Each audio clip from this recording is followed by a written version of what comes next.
The morning sun was already hot when Tom arrived at the Willowbrook horse auction.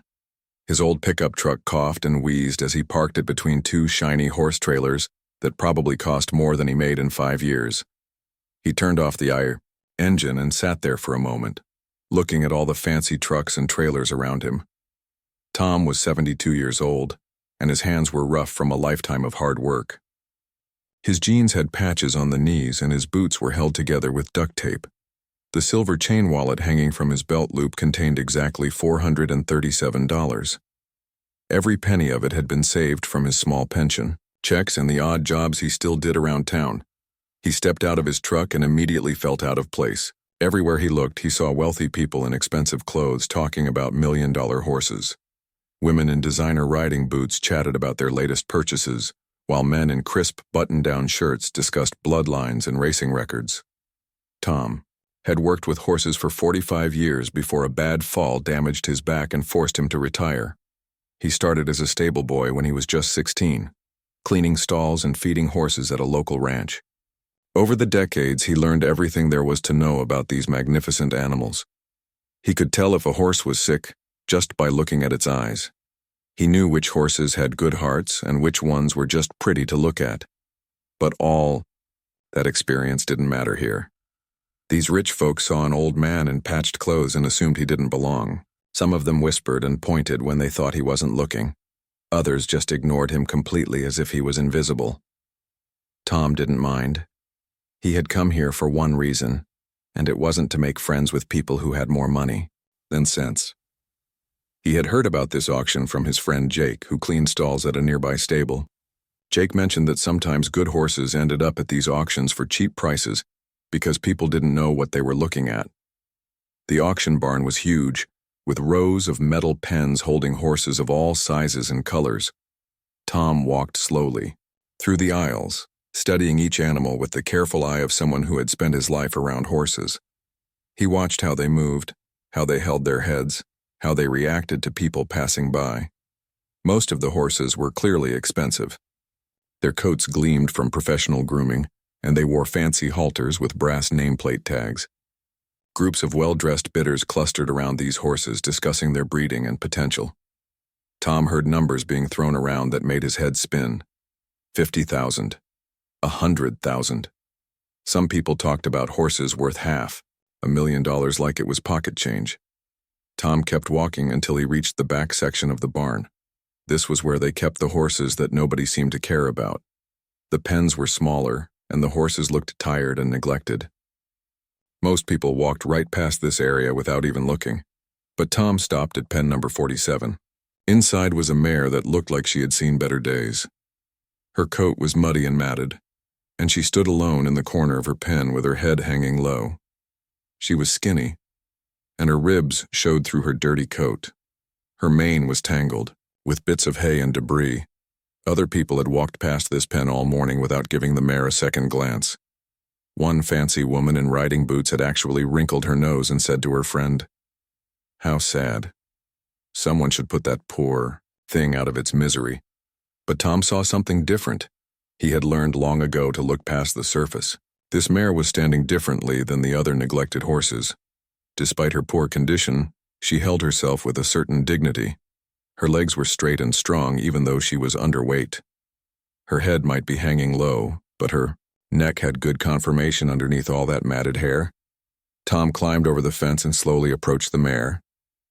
Most of the other horses in this section shied away from people, but this one lifted her head and looked at him with intelligent brown eyes. There was something in those eyes that told Tom this horse had once been somebody special. "Hey there, girl," Tom said softly, extending his hand palm up. The mare sniffed his hand cautiously, then allowed him to gently touch her neck. Her coat was rough and dirty, but underneath Tom could feel good muscle structure. He spent 20 minutes with the mare, running his hands along her legs and checking her conformation while she stood quietly. Everything he felt confirmed his suspicions. This was not just any horse. This was a well-bred animal that had somehow ended up in terrible circumstances. A young stable hand walked by and noticed Tom in the pen. "I wouldn't waste your time with that one, mister," the kid said. "She's been here 3 weeks and nobody wants her. Probably headed to the meat buyer if she doesn't sell today." Tom's heart clenched at those words. The thought of this noble animal ending up at a slaughterhouse made him angry. He looked into the mare's eyes again and made a silent promise that he wouldn't let that happen. As auction time approached, Tom made his way to the bleacher seats. He found a spot in the back where he could see everything but wouldn't draw attention to himself. The wealthy bidders filled the front rows, their auction paddles ready for the expensive horses they planned to buy. The auctioneer was a fast-talking man in a cowboy hat who clearly knew how to work a crowd. The first horses to come through were the valuable ones. Tom watched in amazement as people bid hundreds of thousands of dollars without even blinking. One young stallion sold for $800,000 to a woman who looked like she could buy and sell the entire auction barn. Hour after hour, beautiful horses paraded through the ring while wealthy bidders competed for them. Tom noticed that many of these people barely looked at the horses themselves. They bid based on papers and bloodlines, trusting that expensive meant good. Finally, after all the valuable horses had been sold, the auctioneer announced they would now sell the remaining animals. His voice lost its enthusiasm as he said, "Folks, we've got a few more horses to move today. These are priced to sell, so let's get through them quickly." Tom sat up straighter. This was what he had been waiting for. The mare from Pen 47 was led into the ring by the same young stable hand who had warned Tom about her. She looked even worse under the bright auction lights. Her head was still hanging low and she walked slowly, as if she had given up hope. The crowd barely paid attention. Most of the serious bidders had already bought their horses and were making arrangements to transport them. The few people still in the stands were either workers or bargain hunters looking for cheap horses for their kids to ride. "Lot number 47, the auctioneer announced without much energy. "This is a mare, appears to be around 8 to 10 years old. No papers with this one, folks. Let's start the bidding at $100. Nobody moved. The auctioneer waited a few seconds, then dropped the price. "How about $75 to get us started?" Still nothing.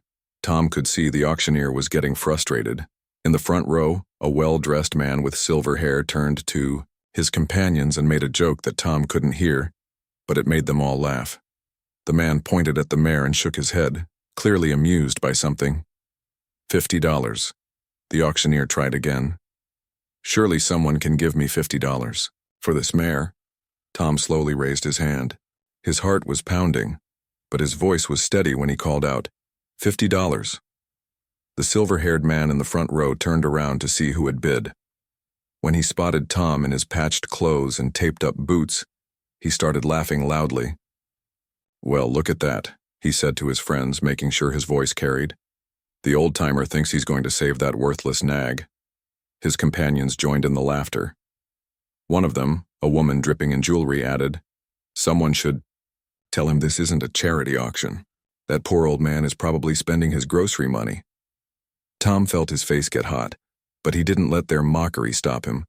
He had dealt with rich bullies before, and he knew the best response was to ignore them. "I have $50, the auctioneer said, pointing at Tom. "Can anyone give me 60? The barn fell silent except for the shuffling of the mare's hooves in the dirt. Nobody else wanted to bid on what they saw as a worthless horse. "Going once at $50, the auctioneer called. "Going twice?" "Wait!" someone shouted from the front row. It was the silver-haired man who had been laughing. "I'll bid $60 just to see how far the old fool will go." More laughter rippled through the remaining crowd.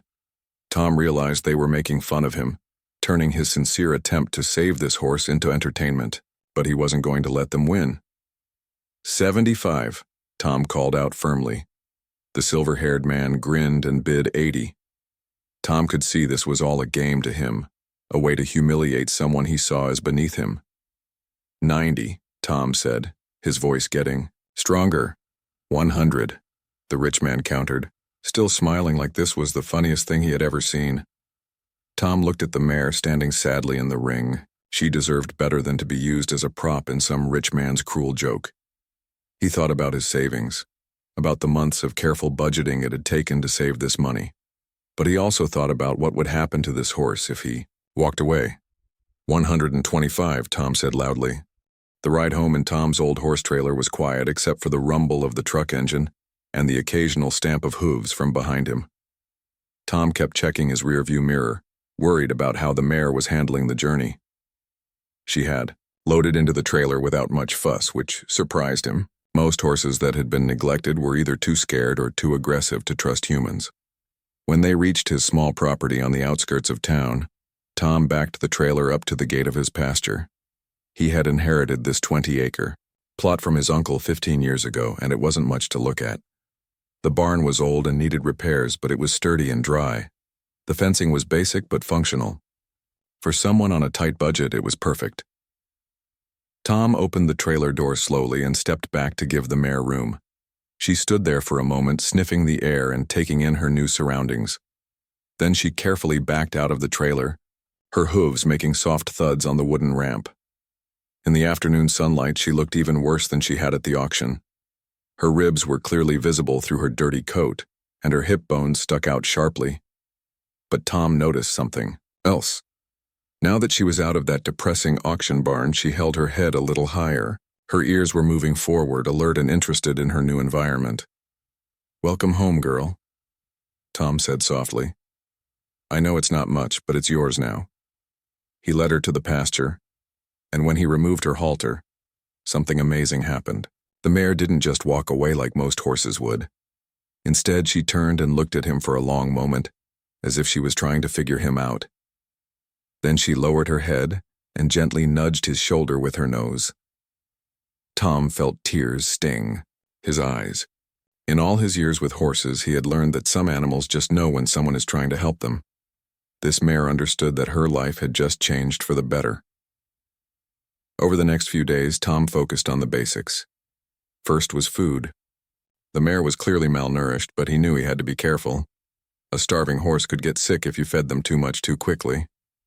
He started with small amounts of good hay and gradually increased her portions as her stomach adjusted. He also made sure she had constant access to fresh, clean water. When he first filled the water trough, the mare drank for almost 5 minutes straight. Tom realized she had probably been drinking dirty water or not enough water for quite some time. On the third day, Tom decided it was time to take a closer look at his new horse. He had been giving her space to settle in, but now he needed to check her overall health. He approached her slowly in the pasture, talking softly as he got closer. "Easy, girl. I just want to get to know you a little better." The mare stood still while Tom ran his hands along her body, checking for injuries or problems. Her coat was still matted and dirty, but underneath he could feel something that made his heart race. This horse had incredible muscle structure. Her shoulders were perfectly angled, her back was strong, and her legs were straight and sound. As Tom worked his way along her neck, his fingers caught on something hidden under the tangled mane. At first he thought it was just a burr or piece of debris, but when he looked closer he realized it was something else entirely. There, hidden under months of neglected hair, was a small tattoo. Tom's hands started shaking as he carefully parted the mare's mane to get a better look. In the horse world, tattoos meant only one thing: this was a registered animal. And not just any registered horse, but likely a thoroughbred that had been valuable enough to require permanent identification. The tattoo was faded and partially obscured by dirt, but Tom could make out a series of letters and numbers. His heart was pounding as he tried to read them. This changed everything. A horse with registration papers wasn't just a backyard animal. This was a horse with a documented bloodline, possibly from expensive breeding lines. But tattoos also meant something else. They meant this horse had a history, and someone, somewhere, might be looking for her. Tom spent the rest of the day thinking about what to do. He could try to research the tattoo and find out who the mare belonged to. But what if her original owners didn't want her back? What if they were the ones who had let her get into such terrible condition in the first place? That evening, Tom sat on his porch with a cup of coffee, watching the mare graze in the pasture. She already looked better after just 3 days of good food and care. Her coat was starting to show some shine, and she was moving with more energy. As he watched her, Tom noticed something else that made him catch his breath. The way she moved across the pasture wasn't like a regular horse. Her gait was smooth and flowing, with a natural grace that spoke of excellent breeding. When she trotted, her legs moved with precision and power. This wasn't just any horse. This was an athlete. Tom had seen thousands of horses in his lifetime, but only the truly special ones moved like this. The kind of horses that won races or championships. The kind of horses that were worth more money than Tom had ever seen in his life. The next morning, Tom decided he had to know the truth. He called his friend Jake, who worked at the stable across town. Jake was younger and better with computers than Tom was.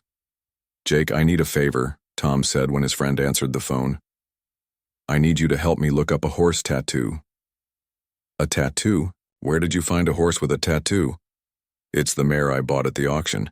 She's got registration numbers and I think she might be more than she appears." Jake was quiet for a moment.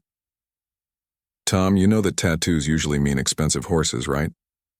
If someone lost a valuable horse, they'd be looking for her." "I know. But I also know that someone let this horse get into terrible condition. I need to find out what happened to her before I decide what to do." That afternoon, Jake came over with his laptop. Together, they sat at Tom's kitchen table and started researching the tattoo numbers. It took them almost 2 hours of searching different databases and websites, but finally Jake found something. "Tom," Jake said, his voice barely a whisper, "you need to see this." On the laptop screen was a web page for Wind Whisper Farms, one of the most famous thoroughbred breeding operations in the country. And there, in a photo from 3 years ago, was Tom's mare. But she looked completely different. In the photo, she was gleaming and beautiful, with a silver-gray coat that shone like metal in the sunlight. Her mane was perfectly groomed and flowing, and she wore a halter with brass fittings that probably cost more than Tom's truck. The caption under the photo read, "Silver Dawn, champion mare, winner of multiple stakes races." Tom stared at the screen in shock. His heart was beating so fast he thought it might explode. The skinny, neglected horse in his pasture was actually Silver Dawn, a champion racehorse worth hundreds of thousands of dollars. "There's more," Jake said, scrolling down the page. "Look at this." The next section was a news article from 3 years ago with the headline, "Champion mare Silver Dawn missing after transport accident." The article explained that Silver Dawn had been traveling to a new breeding farm when the horse trailer was involved in an accident on a remote highway. The trailer had overturned, and while the driver was injured but survived, Silver Dawn had disappeared into the surrounding countryside. "They searched for weeks," Jake read aloud. "Used helicopters, search dogs, everything. But they never found her. Eventually, they declared her dead and collected the insurance money." Tom sat back in his chair, overwhelmed by what he was learning. Silver Dawn hadn't been abandoned by cruel owners. She had been lost in an accident and had somehow survived on her own for 3 years. The condition she was in when Tom found her wasn't from neglect by humans, but from trying to survive in the wild. "What are you going to do?" Jake asked. Tom looked out the window at the mare who was now grazing peacefully in his pasture. She had lifted her head and was looking toward the house as if she could sense they were talking about her. "I don't know," Tom said honestly. "She's not legally mine if she belongs to someone else, but she's been declared dead for 3 years, and look at her now. She's starting to trust again. She's getting healthy. What if I contact her original owners and they just want to sell her again?" Jake nodded thoughtfully. "That's a tough choice, Tom, but you also have to think about this from another angle. If Silver Dawn really is worth what this website says she is, you could be looking at enough money to change your life completely." Tom had thought about that too. His pension barely covered his basic expenses, and he was always one emergency away from financial disaster. If Silver Dawn was really worth hundreds of thousands of dollars, selling her could set him up for the rest of his life. But every time he looked at her, he remembered how she had nudged his shoulder that first day, how she had trusted him when no one else cared about her. Money was important, but some things were worth more than money. That night, Tom couldn't sleep. He kept thinking about the mare in his pasture and the decision he had to make. Around midnight, he got up and walked outside to check on her. Silver Dawn was standing near the fence, and when she saw Tom approaching, she walked over to meet him. In the moonlight, Tom could see how much she had already improved. Her ribs weren't showing as much, and her coat was starting to regain some of its natural shine. Tom woke up the next morning with a sense of purpose he hadn't felt in years. Knowing that Silver Dawn was a champion horse changed everything, but it also brought new responsibilities. He couldn't just treat her like any ordinary horse anymore. She needed professional care to help her recover fully from her 3 years of surviving in the wild. The first call Tom made was to Dr. Patricia Williams, the local veterinarian who had been taking care of horses in the area for over 20 years.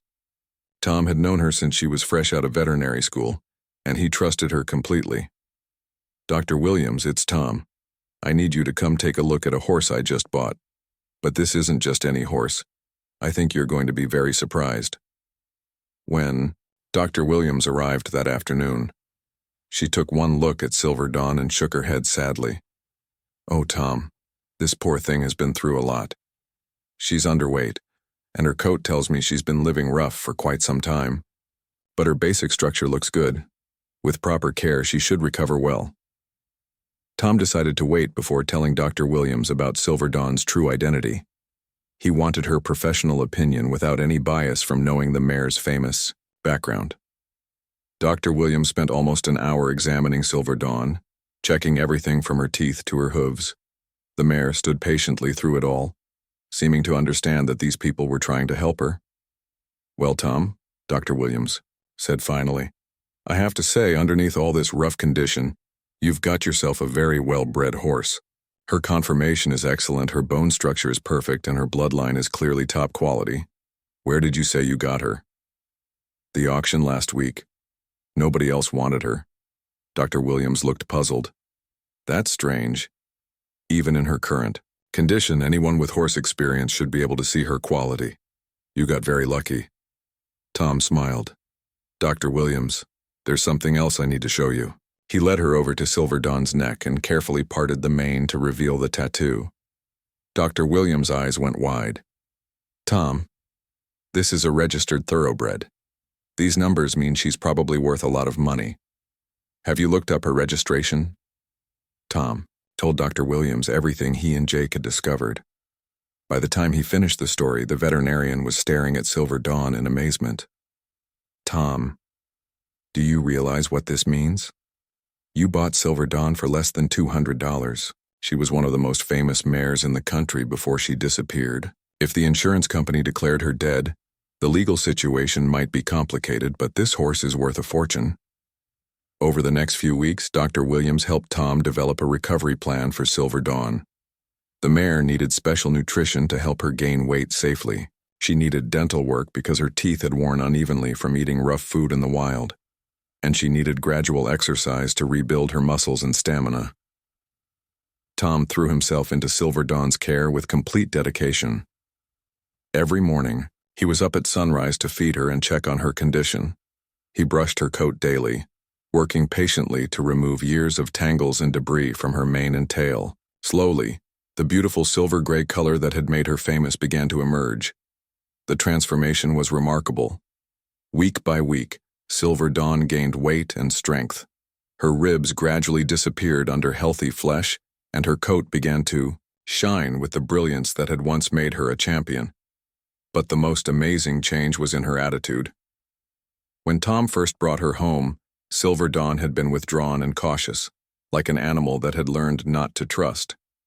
But as the weeks passed, her natural personality began to emerge.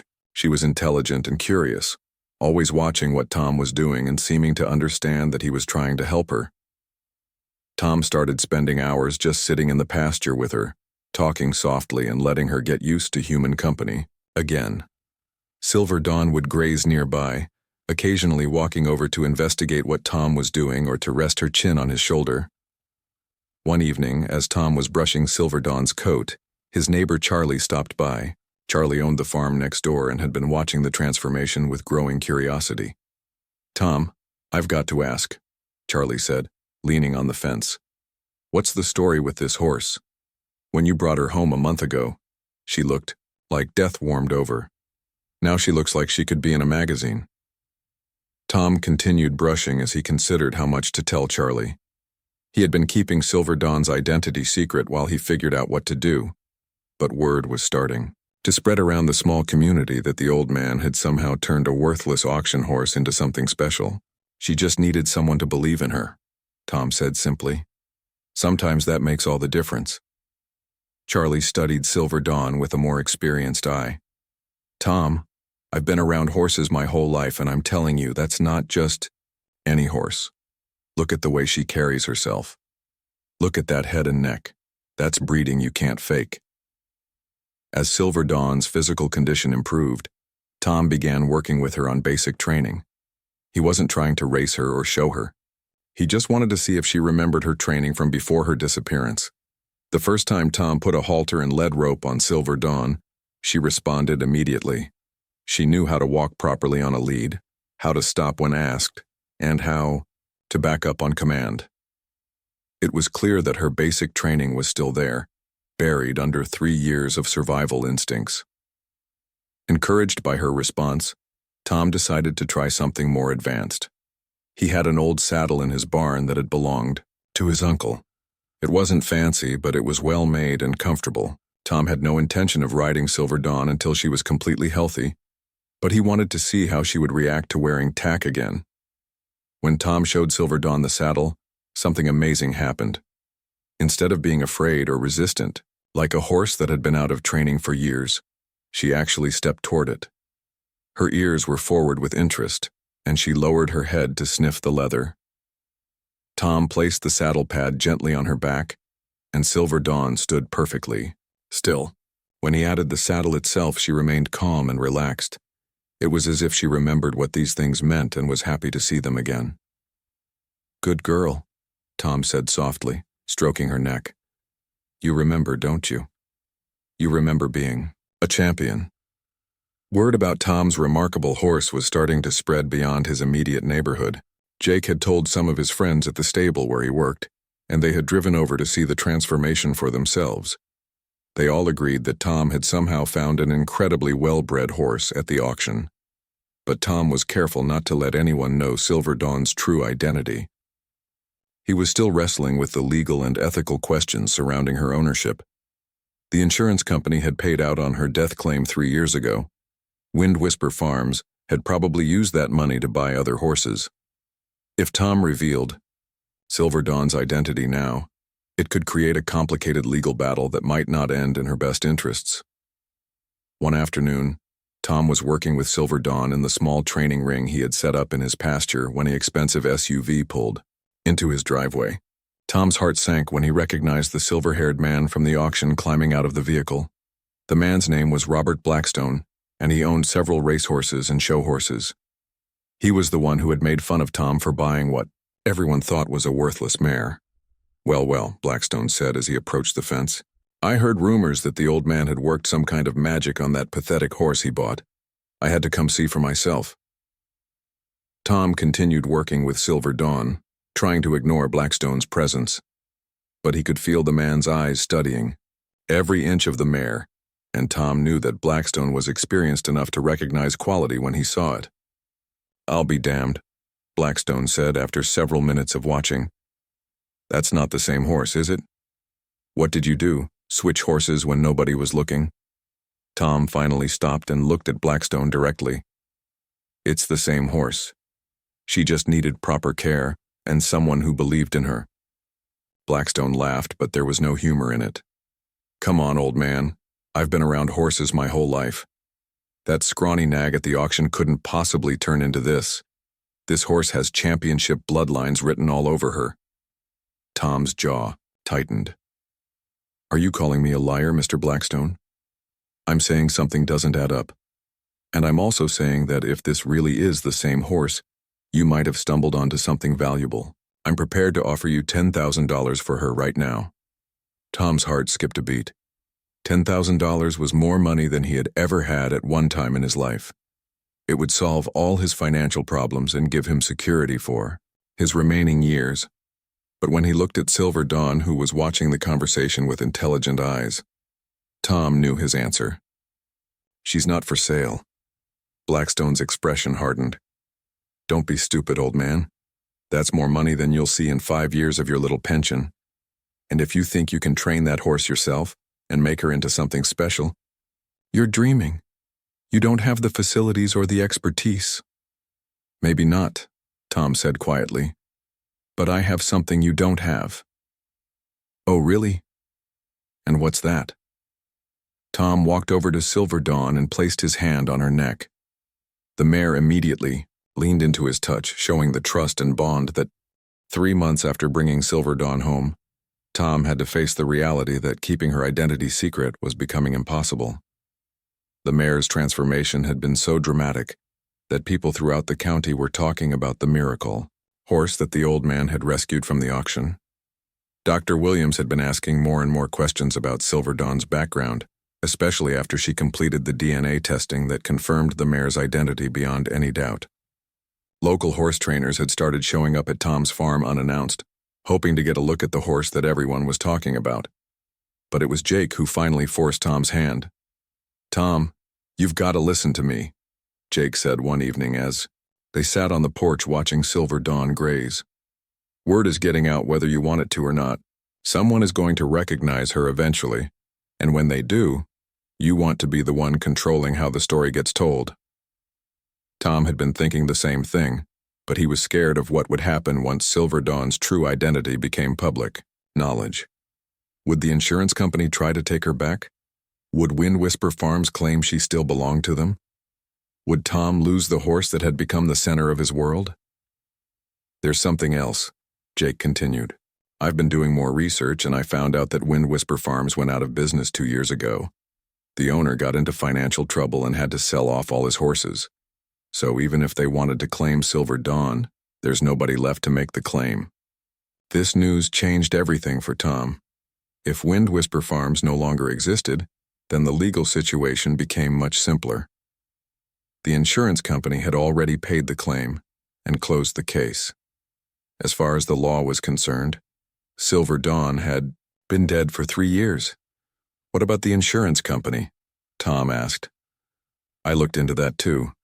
The policy was for breeding and racing value, not just basic ownership.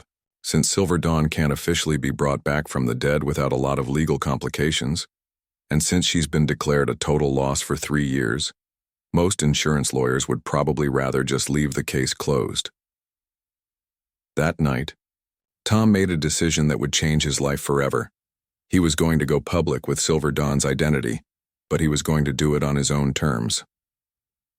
The next morning, Tom called the editor of the local newspaper. The Willowbrook Gazette was a small weekly paper that mostly covered farm news and local events, but Tom knew that Silver Dawn's story would be exactly the kind of feel-good article that newspapers loved. When editor Linda Chen arrived at Tom's farm with a photographer, she expected to write a simple story about a man who had rescued a neglected horse. She was not prepared for what Tom was about to tell her. "Before you start taking pictures," Tom said, "there's something you need to know about this horse." Tom told Linda the entire story, from the auction to the discovery of Silver Dawn's identity to her remarkable recovery. By the time he finished, Linda was staring at the mare in amazement. "Tom, do you realize what you're telling me? This isn't just a local interest story. This is national news. A horse that was declared dead 3 years ago, being bought for less than $200 by a retired stable hand and then nursing her back to championship condition. This is the kind of story that ends up on television." Tom nodded. "I know. That's why I wanted to tell it right. I want people to understand that this isn't about money or fame. This is about giving a great horse the second chance she deserved." The photographer spent 2 hours taking pictures of Silver Dawn and Tom together. In every photo, the bond between them was obvious. The mare stayed close to Tom, often resting her head on his shoulder or nuzzling his hand. She was relaxed and confident, a far cry from the broken animal that had stood in the auction ring just months earlier. Linda wrote an article that captured not just the facts of Silver Dawn's story, but the heart of it. She wrote about Tom's courage in bidding on a horse that everyone else had written off. She wrote about the months of patient care and the gradual transformation. And she wrote about the love that had developed between an old man and a champion horse who had found each other when they both needed it most. The article appeared in the Willowbrook Gazette on a Thursday morning. By Friday afternoon, Tom's phone was ringing constantly. The story had been picked up by larger newspapers and then by television stations. Everyone wanted to interview the man who had rescued Silver Dawn. Tom was overwhelmed by the attention, but he agreed to do a few interviews because he wanted to make sure Silver Dawn's story was told correctly. The television crews that came to his farm were amazed by what they saw. Silver Dawn looked every inch the champion she had once been, with a gleaming coat and perfect conformation. But more importantly, she was clearly happy and content. During one television interview, the reporter asked Tom if he had ever considered that he might be sitting on a fortune. "People keep talking about money," Tom said, scratching Silver Dawn's neck as she stood beside him. "But let me ask you something. If you found a lost child and took care of them until they were healthy and happy, would you then sell that child to the highest bidder? Silver Dawn isn't just valuable because of her bloodlines. She's valuable because she's alive and thriving. That's worth more than any amount of money." The interviews made Tom something of a celebrity in the horse world, but they also brought unexpected complications. Robert Blackstone, the man who had mocked Tom at the auction, saw the television coverage and immediately drove to Tom's farm. This time, Blackstone wasn't laughing. He was angry and determined. "Old man, I don't know how you pulled this scam, but it ends now," Blackstone said as soon as he got out of his car. "That horse was declared dead 3 years ago. That means she doesn't legally exist. You can't own a horse that doesn't exist." Tom had been expecting this confrontation. "Mr. Blackstone, I bought this horse fair and square at a public auction. I have the bill of sale and all the documentation. Whatever happened before I owned her is not my problem." "We'll see about that," Blackstone snarled. "I'm going to have this investigated. There's no way that broken-down nag at the auction was really Silver Dawn. You switched horses or you're running some kind of con game." But Blackstone's threats were empty and they both knew it. Dr. Williams had documented Silver Dawn's condition when Tom first brought her home, and the DNA testing proved her identity conclusively. There was no scam, no switch, and no con game. Tom had simply been smart enough to see what everyone else had missed. A week later, Tom received a phone call that surprised him. The caller was David Morrison, who had been the head trainer at Wind Whisper Farms before the operation shut down. "Mr. Tom, I hope you don't mind me calling," Morrison said. "I saw the news stories about Silver Dawn, and I had to reach out. I was the one who trained her when she was racing. I thought you might want to know more about her background." Tom invited Morrison to visit the farm, and when the former trainer saw Silver Dawn, he had tears in his eyes. "She looks incredible," Morrison said. "Better than she ever looked when she was racing. You've done something amazing with her." Morrison told Tom stories about Silver Dawn's racing career and her personality. She had been a gentle horse who loved people, but she was also incredibly competitive when it came to racing. She had won multiple stakes races and was being groomed for even bigger competitions when the accident happened. "I searched for her for months after the accident," Morrison said. "We all did. When we couldn't find her, we assumed she had died in the woods somewhere. To see her like this, healthy and happy, it's like seeing a miracle." Morrison also brought news that made Tom's legal situation even clearer. "The insurance company has officially closed the case," he said. "They're not interested in pursuing any claims. As far as they're concerned, Silver Dawn died 3 years ago, and the horse standing in your pasture is just a horse that happens to look like her." This news was a huge relief to Tom. He had been worried that legal challenges might force him to give up Silver Dawn, but now it seemed clear that she was truly his. But Morrison had another reason for visiting. "Mr. Tom, I have to ask you something, and I hope you'll consider it carefully. Silver Dawn is only 11 years old. She's got years of good life ahead of her. Have you thought about what you want to do with her long term?" Tom knew what Morrison was getting at.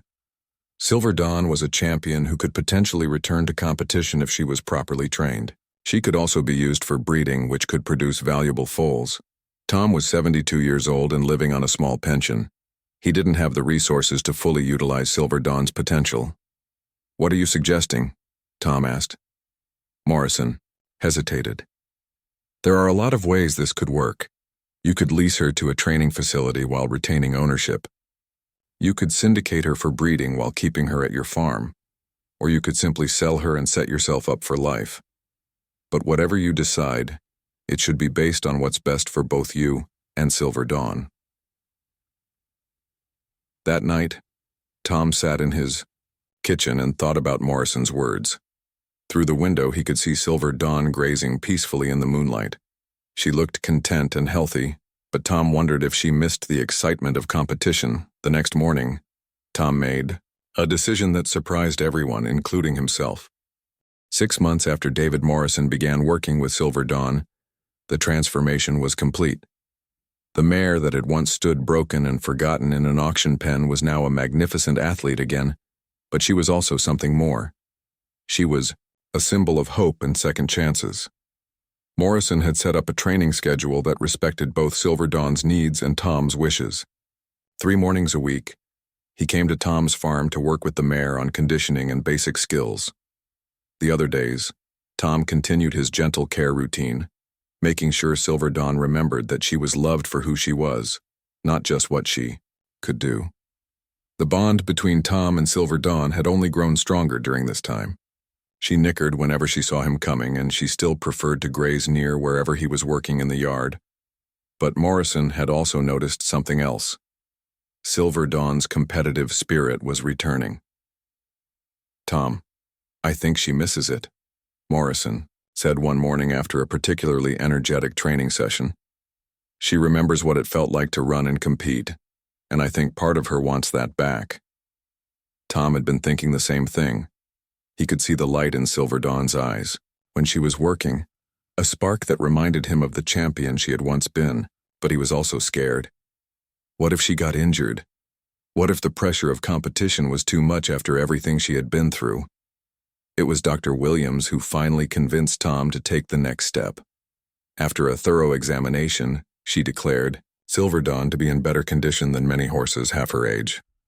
"Tom, this horse is an athlete," Dr. Williams said. "Her heart, her lungs, her muscle tone, everything is perfect. She's not just healthy, she's thriving. And I think part of thriving for a horse like this means doing what she was born to do." The decision was made to enter Silver Dawn in a local horse show. Nothing too challenging, just a chance for her to get back into a competitive environment and see how she handled it. Tom was nervous for weeks leading up to the show, but Silver Dawn seemed to sense that something special was happening and grew more alert and excited with each passing day. The Autumn Classic Horse Show was held at the county fairgrounds, and it attracted competitors from all over the state. When Tom loaded Silver Dawn into the trailer for the trip to the show, his hands were shaking with nerves. But Silver Dawn walked calmly into the trailer, as if she remembered this routine from her previous life. At the showgrounds, people began to take notice as soon as Silver Dawn stepped out of the trailer. Her silver-gray coat gleamed in the sunlight, and she carried herself with the dignity and presence of a true champion.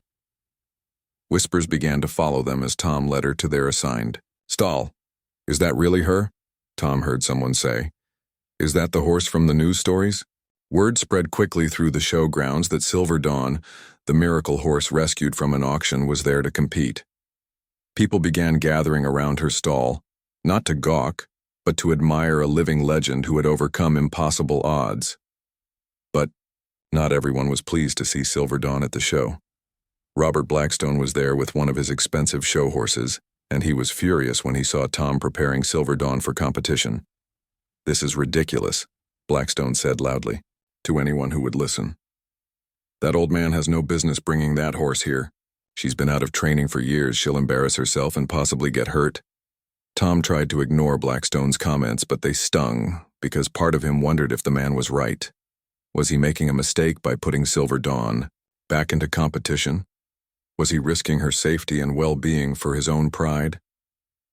Morrison, who had come to help Tom at the show, saw his worry. "Tom, listen to me. Silver Dawn is ready for this. She's been training consistently for months, and she's in perfect condition. But more importantly, look at her." Tom looked at Silver Dawn, who was standing alertly in her stall, watching all the activity around her with bright, interested eyes. Her ears were forward, and she seemed excited rather than nervous. "She wants this," Morrison continued. She remembers what it feels like to compete, and she's ready to show everyone what she can do. The class Tom had entered Silver Dawn in was a hunter competition, which judged horses on their movement, form, and overall presentation. It was challenging but not as demanding as racing, and it would be a good test of how Silver Dawn handled being back in the show ring. As Tom saddled Silver Dawn for their class, he noticed that she stood perfectly still, just as she had when he first tried tack on her months ago. But now there was an added element of anticipation in her stance. She knew what the saddle meant, and she was ready. When it came time to enter the ring, Tom took a deep breath and mounted Silver Dawn. The moment he settled into the saddle, he felt something amazing. This horse, who had survived 3 years, in the wild and months of rehabilitation, felt like pure power and grace beneath him. As they entered the show ring, Tom heard the announcer's voice over the loudspeaker. Entering the ring now is number 47, Silver Dawn, ridden by Tom Patterson. This is the mare's first competition in over 3 years, following her remarkable rescue and rehabilitation. The crowd fell silent as Silver Dawn and Tom began their round. Tom had worried that Silver Dawn might be nervous or rusty, but his fears disappeared the moment she began to move.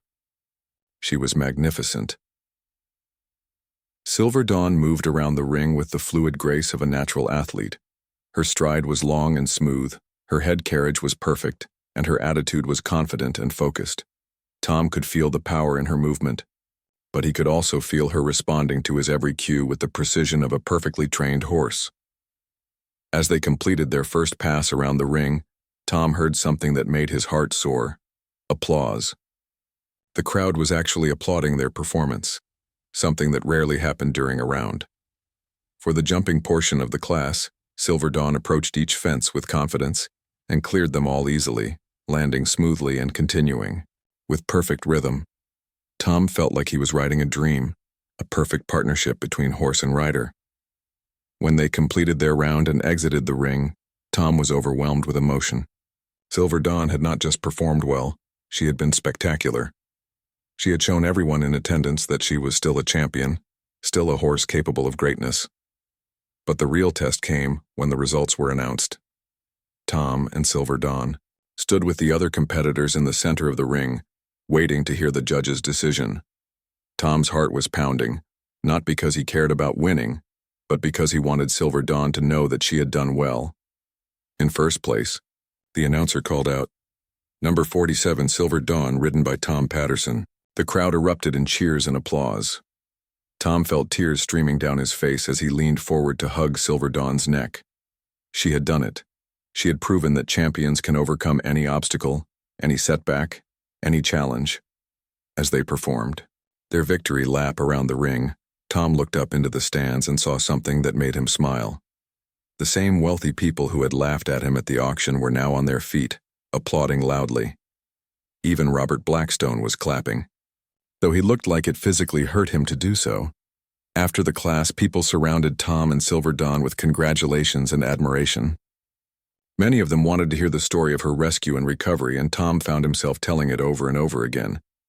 But the moment that meant the most to Tom came when a young girl, maybe 10 years old, approached with her mother. "Mr. Tom," the girl said shyly, "my mom told me that you saved Silver Dawn when nobody else wanted her. Is that true?" Tom knelt down to the girl's level. "Well, I like to think that Silver Dawn and I saved each other. Sometimes the most important thing you can do is believe in someone when everyone else has given up on them." The girl nodded seriously. "I want to be like you when I grow up. I want to save horses too." As Tom loaded Silver Dawn back into the trailer for the trip home, he reflected on the day's events. They had won the competition, but that wasn't really what mattered. What mattered was that Silver Dawn had shown the world that every horse, every animal, every living being deserves a chance to be their best self. The drive home was peaceful, with Silver Dawn riding calmly in the trailer behind him.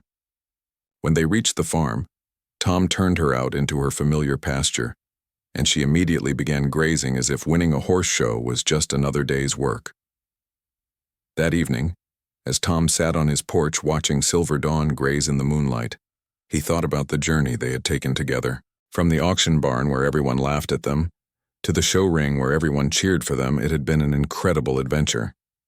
His phone rang, interrupting his thoughts. It was Morrison, calling to congratulate him again on the day's victory. "Tom, I've been getting calls all evening," Morrison said excitedly. "People want to know if Silver Dawn will be competing again. There are some major shows that would love to have her, and I think she could do really well." Tom looked out at Silver Dawn, who had lifted her head and was looking toward the house, as if she could hear him talking about her. "What do you think, David? Is she ready for bigger competitions?" "I think she's ready for anything, Tom. But the question is, are you ready?" Tom thought about it for a moment. 6 months ago, he had been a lonely old man with barely enough money to get by.